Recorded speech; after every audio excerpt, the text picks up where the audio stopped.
పాపం షర్మిల గారు ఏం చెప్పారు? జగనన్న బాణం, జగనన్న వదిలిన బాణం రాష్ట్రం అంతా తిరిగింది. నేను పాదయాత్ర చేస్తే పాదయాత్ర కూడా చేసింది. పార్టీ కోసం పనిచేస్తే తప్పట్లేదు. ఇప్పుడు ఎక్కడ తిరుగుతా ఉంది ఆ బాణం? నేను ఒక విషయం అడుగుతున్నా మిమ్మల్ని. అన్న తమ్ముడు అనుబంధం ఎన్టీ రామారావు గారు సినిమాలు తీశారు, అవునా కాదా?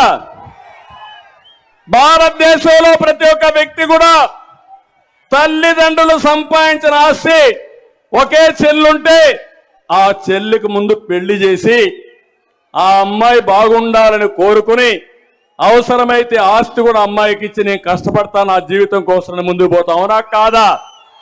ఇది మన సాంప్రదాయం, అవునా కాదా అని మిమ్మల్ని అడుగుతున్నా. ఆ అమ్మాయికి ఆస్తి మీరు గొడవ పడతారు, నేను వచ్చానని నా మీద పడతారు, నాకేం సంబంధం?